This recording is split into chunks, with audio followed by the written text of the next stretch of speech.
Welcome students. Last लेक्चरमध्ये आपण different types of skeletal movements हा भाग पाहिला होता, ज्यामध्ये 3 प्रकारच्या मूवमेंट आणि त्यांच्यावर अवलंबून असणारे मसल्सचे प्रकार, जसं ॲगोनिस्ट, अँटागोनिस्ट आणि सिनर्जिस्टिक, असे 3 प्रकारच्या मसल्स पाहिल्या. तर आजच्या लेक्चरमध्ये आपण स्केलेटल मसल्सचं जे स्ट्रक्चर आहे तो भाग पाहणार आहोत. Structure of contractile proteins. There are 2 contractile proteins in the muscle fibers. They are actin and myosin. जर मायोफिलामेंट किंवा मसल फायबर याचं स्ट्रक्चर पाहिलं तर त्यामध्ये आपल्याला 2 कॉन्ट्रॅक्टाईल प्रोटीन्स पाहायला मिळतात. कॉन्ट्रॅक्टाईल प्रोटीन्स म्हणजे मसल्समध्ये जी कॉन्ट्रॅक्शनची ॲबिलिटी आहे आणि ती कॉन्ट्रॅक्शनची ॲबिलिटी ज्या प्रोटीन्समुळं आहे ते प्रोटीन्स म्हणजे कॉन्ट्रॅक्टाईल प्रोटीन्स. असे प्रोटीन्स ज्यामुळं मसल्स या आकुंचन पावतात आणि ते प्रोटीन्स आहेत 2, ॲक्टिन आणि मायोसिन. तर पहिला भाग पाहूत आपण, actin filaments. It is a contractile protein and it consist of 3 different components. Actin filament हा 3 भागांपासून बनलेला आहे: एफ ॲक्टिन, ट्रोपोमायोसिन आणि ट्रोपोनिन. तर पहिला भाग आहे F actin. It forms the backbone of actin filament. Actin फिलामेंटचा महत्त्वाचा भाग म्हणजे एफ ॲक्टिन आहे. It is double stranded protein. Double stranded म्हणजे याचे 2 धागे पाहायला मिळतात. हे जे प्रोटीन आहे ते 2 धाग्यांच्या स्वरूपात प्रेझेंट असते. It is composed of polymerized G actin molecule, that is globular actin molecule. F actin हा अनेक जी ॲक्टिन मॉलिक्यूलनी बनलेला आहे. म्हणजे एफ ॲक्टिन मॉलिक्यूलचे मोनोमर जे छोटे घटक आहेत ते कोण आहेत? They are G actin molecules. 1 ADP molecule is attached to G actin molecule. या जी ॲक्टिन मॉलिक्यूलला ADP मॉलिक्यूल हे अटॅच होत असतात आणि number of G actin molecule हे एकत्र येतात आणि एफ ॲक्टिन हे स्ट्रक्चर ते तयार करतात. Then second is tropomyosin. The actin filament contains 2 additional proteins. ॲक्टिनच्या फिलामेंटमध्ये 2 आणखी ॲडिशनल प्रोटीनचे स्ट्रँड आहेत, धागे आहेत, आणि ते म्हणजे ट्रोपोमायोसिननी बनलेले स्ट्रँड आहेत. Each strand is loosely attached to F actin. जे ट्रोपोमायोसिनचे स्ट्रँड आहेत हे एफ ॲक्टिनच्या दोन्ही स्ट्रँडला लूजली अटॅच असतात. करेक्ट. बाजूला तुम्ही फिगर बघू शकता. ऑरेंज कलरचे जे आहेत ते ॲक्टिनचे धागे आहेत, ग्रीन कलरचे सॉरी, आणि त्यामध्ये असणारे जे ऑरेंज कलरचे आहेत हे ट्रोपोमायोसिनचे आहेत. दोनही डबल स्ट्रँडेड 2 धागे आहेत, एकमेकांना क्रॉस होत चाललेत. तिसरा भाग आहे troponin. It is a complex protein, troponin, and that is distributed at regular interval on tropomyosin. जो ट्रोपोमायोसिनचा धागा आहे ऑरेंज कलरचा, त्यावर एका विशिष्ट अंतरावर ट्रोपोनिन हे प्रोटीन्स प्रेझेंट असतात. In resting state troponin physically covers the active binding site for myosin of actin strand. आता ॲक्टिनचा जो धागा आहे यावर मायोसिनचे फिलामेंट अटॅच होण्यासाठी एक विशिष्ट जागा आहे आणि ती जागा कव्हर करण्याचं काम हे ट्रोपोनिन मॉलिक्यूल करत असतात इन द रेस्टिंग फेज.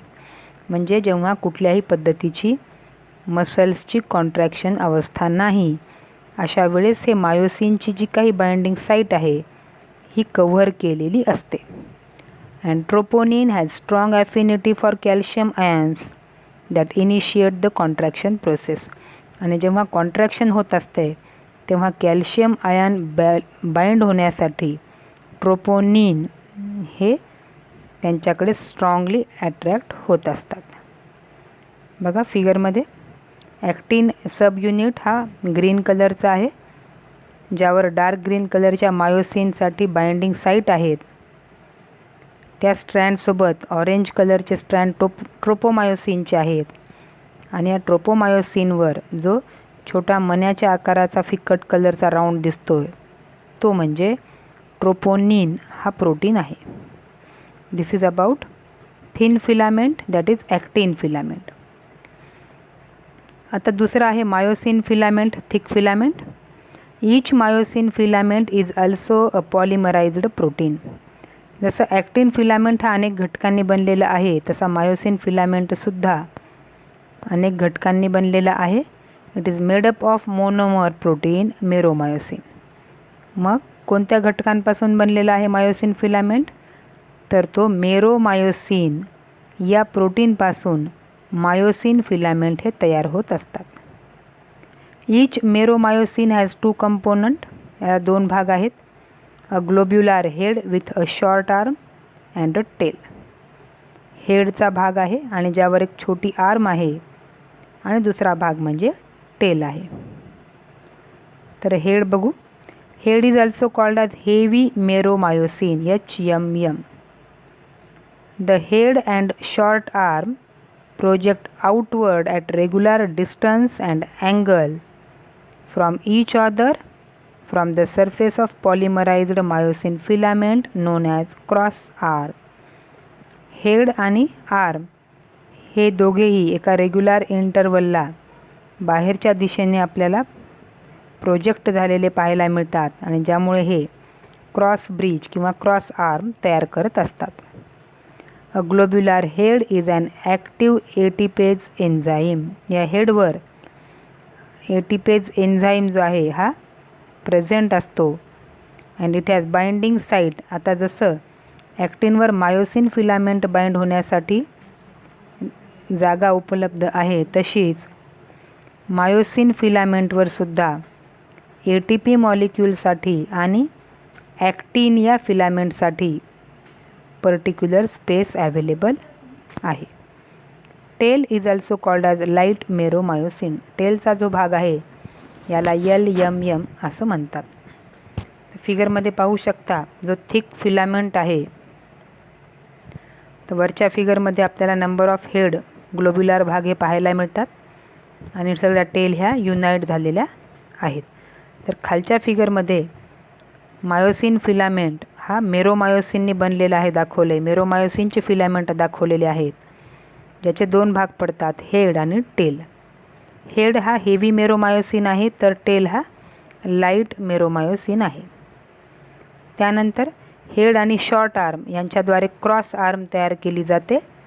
तर हेडवर 2 बाइंडिंग साईट आहेत बघा. एक ॲक्टिन बाइंडिंग साईट, जिथे ॲक्टिन हा अटॅच होतो, आणि दुसरी ATP binding site. This is about the contractile proteins of muscles. बघा, कंबाईन फिगर जर आपण पाहिली तर ॲक्टिन आणि मायोसिन जर स्ट्रायटेड मसल्सचं जे स्ट्रक्चर आहे, मायक्रोस्कोप खाली जर आपण पाहिलं तर ग्रीन कलरचे फिलामेंट हे ॲक्टिनचे आहेत आणि ब्राऊन कलरचे फिलामेंट हे मायोसिनचे आहेत. आय बँड जो आहे हा सेंटरला Z लाईनद्वारे बायसेक्ट होतोय, करेक्ट, आणि त्याचे फिलामेंट हे थिक फिलामेंटवर ओव्हरलॅप व्हायलेत. 2 Z लाईनमधलं डिस्टन्स म्हणजे सार्कोमेअर आहे, बरोबर आहे. आणि जो ए बँड आहे मायोसिनचा जो फिलामेंट आहे त्याचा सेंटर पॉईंट किंवा सेंटर लाईन जी आहे ती M लाईन आहे. आणि जो भाग ॲक्टिन फिलामेंटद्वारे मायोसिनचा जो भाग ओव्हरलॅप झालेला नाही, तो भाग म्हणजे H झोन हा दाखवलेला आहे. ओके.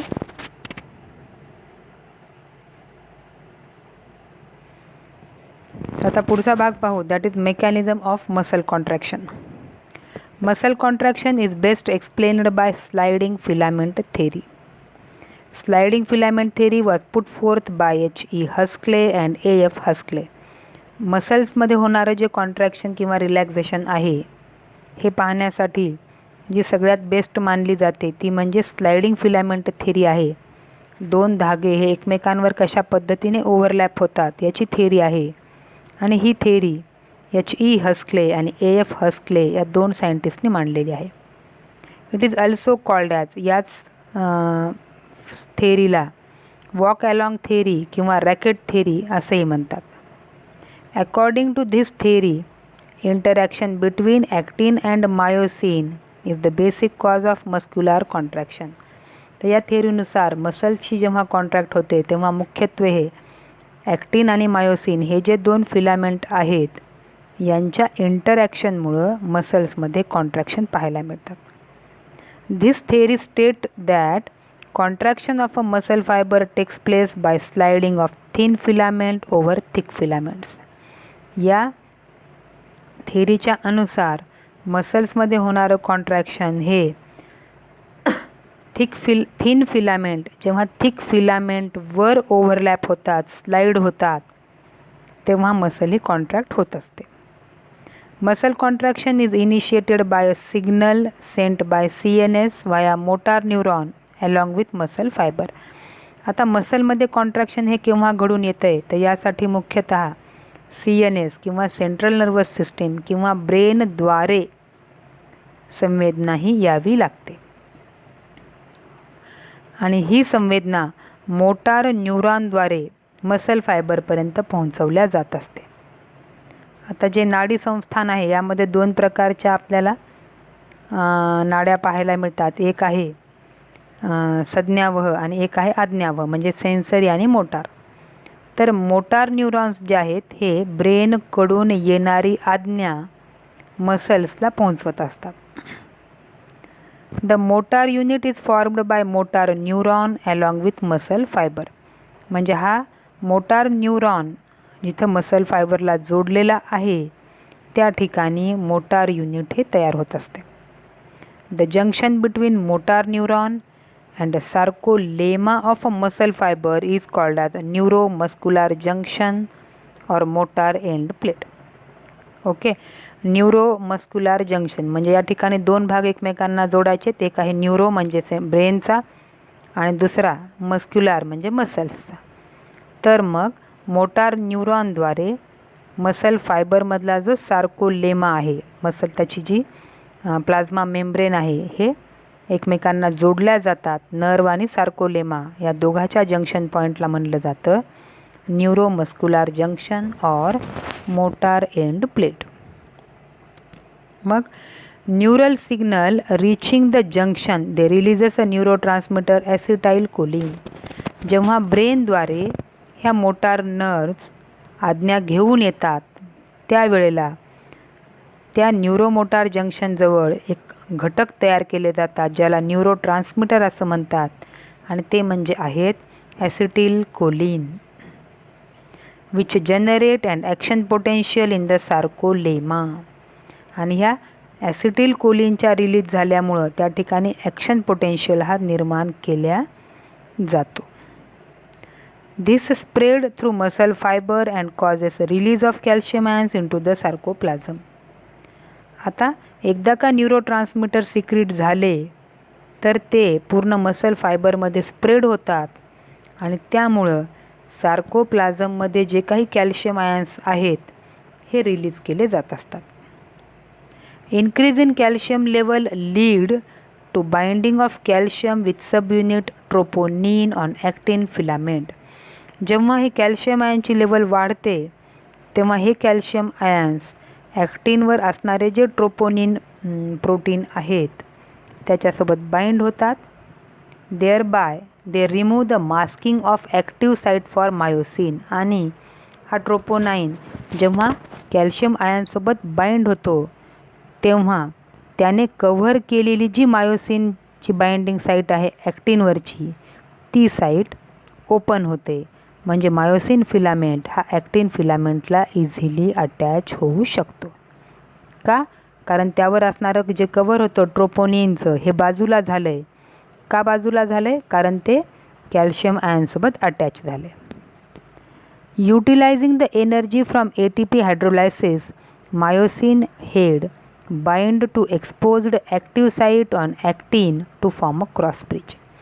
आता हे सगळं करत असताना एनर्जी आवश्यक आहे आणि त्यामुळं ATP मॉलिक्युल्सचं हायड्रोलायसिस होतं आहे, ब्रेकडाऊन होतं आहे the myosin head bind to the exposed active site on actin. मग झालं काय, एनर्जी रिलीजमुळं हेड जो आहे हा ॲक्टिनवर जी उघडी झालेली जागा आहे त्या मायोसिनच्या फिलामेंटसाठी त्या ठिकाणी अटॅच होते आणि एक क्रॉस ब्रिज तयार केला जातो. म्हणजे आता झालं आहे काय, मायोसिनचं हेड हे ॲक्टिन फिलामेंटवर अटॅच झालेलं आहे. का कारण पहिल्यांदा ब्रेनकडनं स्टिम्युलेशन आलं, त्यानंतर ॲसिटाईल कोलिन तयार झाला. ॲसिटाईल कोलिनमुळं कॅल्शियम आयन्स रिलीज झाले. कॅल्शियम आयन्स ट्रोपोनिनला बाइंड झाले. त्यामुळं ॲक्टिनवरची मायोसिनसाठी असणारी जागा ही एक्सपोज झाली आणि त्या ठिकाणी मायोसिनचा हेडचा जो भाग आहे हा अटॅच होऊन क्रॉस ब्रिज तयार करतो. This pulls the attached actin filament toward the centre of A band. आणि या अटॅचमेंटमुळं ॲक्टिन फिलामेंट जे आहेत हे ए बँडच्या सेंटरकडे अटॅच केले जातात. Z line attached to these actins are also pulled inward. आणि एकदा का हे ॲक्टिन फिलामेंट कॉन्ट्रॅक्ट व्हायला लागतात तेव्हा जे झेड लाईन आहेत ह्या एकमेकांमध्ये पुल होतात, त्या एकमेकांना ओढतात. Causing shortening of sarcomere that is contraction. त्यामुळं सार्कोमेअरचा जो भाग आहे हा शॉर्ट होतो, बरोबर आहे, मधल्या बाजूला ओढलं गेल्यामुळं तो शॉर्ट होतो. आणि शॉर्टनिंग ऑफ सार्कोमेअर, दोन झेड लाईनमधल्या अंतराला काय म्हणायचं, सार्कोमेअर. सार्कोमेअर हे शॉर्ट होतं आहे म्हणजेच मसल्स ही कॉन्ट्रॅक्ट होत असते. During contraction I band get reduced. बघा, दोन बँडपैकी आय बँड किंवा ॲक्टिनचा जो बँड आहे हा रेड्यूस होत राहतो, तर ए बँड अनआयसोट्रॉपिक किंवा जो थिक फिलामेंटचा बँड आहे दॅट रिटेन द लेंथ, त्याच्यामध्ये किंवा त्याच्या लेंथमध्ये कुठलाही बदल होत नाही. फक्त बदल कुणामध्ये व्हायला आहे, आय बँड जो आहे हा कॉन्ट्रॅक्ट व्हायला. The myosin releasing the ADP and PI goes back to relaxed state. एकदा का एनर्जी कंझ्युम झाली त्यानंतर त्या ATP पासून ADP आणि इनऑर्गॅनिक फॉस्फेट हे तयार होतात, तेव्हा मसल ही रिलॅक्स्ड स्टेटमध्ये जात असते. A new ATP bind and cross bridge is broken. आणि पुन्हा एकदा नवीन ATP जो मॉलिक्यूल आहे तो बाइंड होत असतो आणि पुन्हा एक क्रॉस ब्रिज आहे हा तो ब्रेक होत असतो. ATP is again hydrolysed. पुन्हा ATPचं ब्रेकडाऊन होतं आहे. Myosin head and the cycle of cross bridge formation and breakdown is repeated. आणि या पद्धतीने क्रॉस ब्रिज तयार होणे, तो ब्रेक होणे, पुन्हा तयार होणे, पुन्हा ब्रेक होणे, ही step number of times repeat केल्या जाते जोपर्यंत ब्रेनकडून सिग्नल हे येत असतात. This process continue till calcium ions are pumped back to sarcoplasmic cisternae resulting in masking of actin filament. मग आता ही कॉन्ट्रॅक्शनची फेज कितीपर्यंत चालते, जोपर्यंत ब्रेनकडून स्टिम्युलेशन येत आहेत आणि कॅल्शियम आयन्स हे रिलीज होत आहेत तोपर्यंत कॉन्ट्रॅक्शनची फेज ही चालू असते.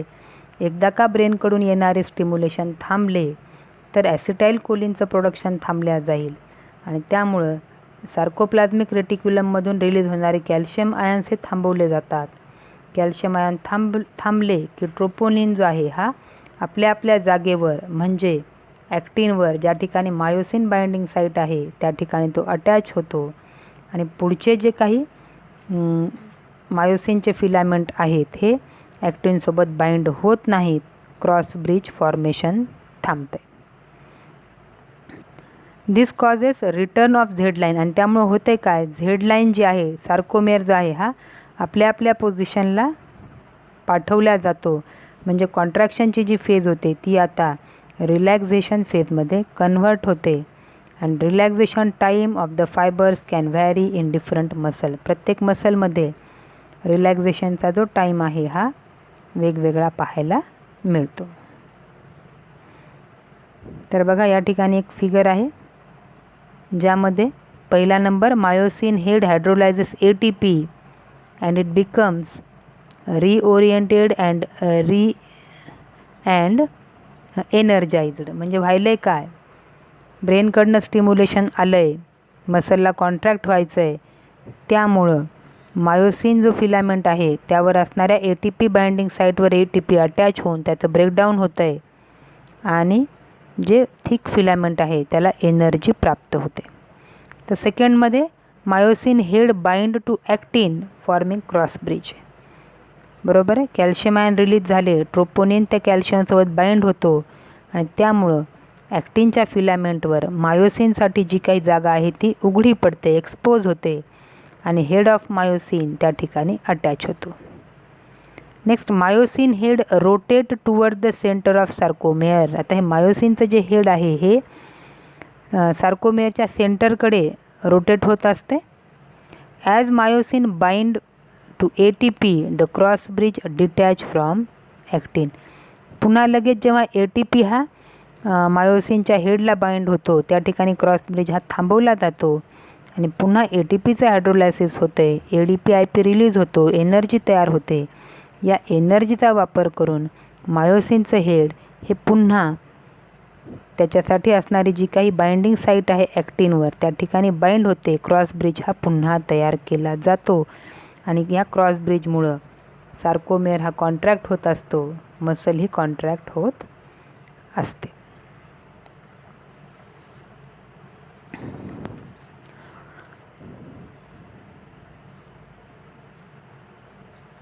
तर बघा इथं आपल्याला स्लायडिंग फिलामेंट थेरी ही पाहायची आहे. हा आपण क्रॉस सेक्शन व्ह्यू पाहिला होता. मसल बंडल, त्यामध्ये असणारे मसल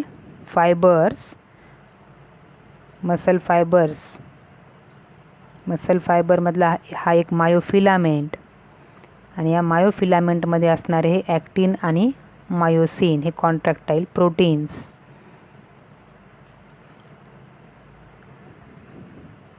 अशा पद्धतीने लाईट आणि डार्क बँड या स्वरूपात आपल्याला पाहायला मिळतात. हे सार्कोप्लाझ्मिक रेटिक्युलम आणि हा 2 Z लाईनमधला अंतर दॅट इज सार्कोमेअर. बघा आता या ठिकाणी ॲक्टिन आणि मायोसिन हे 2 फिलामेंट आहेत. हा मोटार न्यूरॉन आहे की ज्याच्या इम्पल्समुळं ॲसिटाईल कोलिन हे या ठिकाणी तयार होतं आहे. ॲसिटाईल कोलिन तयार झाल्याबरोबर कॅल्शियम आयन्स जे आहेत एंडोप्लाझ्मिक रेटिक्युलमपासून ते रिलीज केले जातात आणि ज्यामुळं ट्रोपोमायोसिन जो आहे ॲक्टिनवर असणारा हा मायोसिनसाठी असणारी जागा जी आहे ती ओपन करतो. ATPचं हायड्रोलायसिस होतं आहे, एनर्जी रिलीज होते आणि मायोसिन हा ॲक्टिनला बाइंड होऊन क्रॉस ब्रिज हा तयार होत असतो. बघा हेड आहे हेवी मेरोमायोसिन आणि टेलचा भाग. मायोसिन हेड वर ॲक्टिनचे फिलामेंट. बरोबर. पुन्हा ATP मॉलिक्यूल ब्रेक झाल्यामुळं एनर्जी रिलीज झाली आणि त्या एनर्जीचा वापर करून हे परत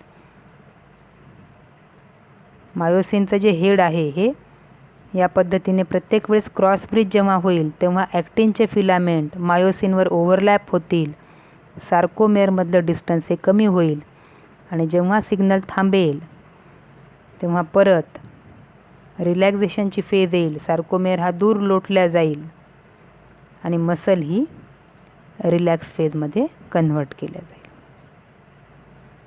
okay, here are some questions. Sliding filament theory ही परत एकदा तुम्ही डिटेल नीट स्टडी करा. If any doubt then ask. आणि काही क्वेश्चन्स दिलेत ते सॉल्व करा. And thank you.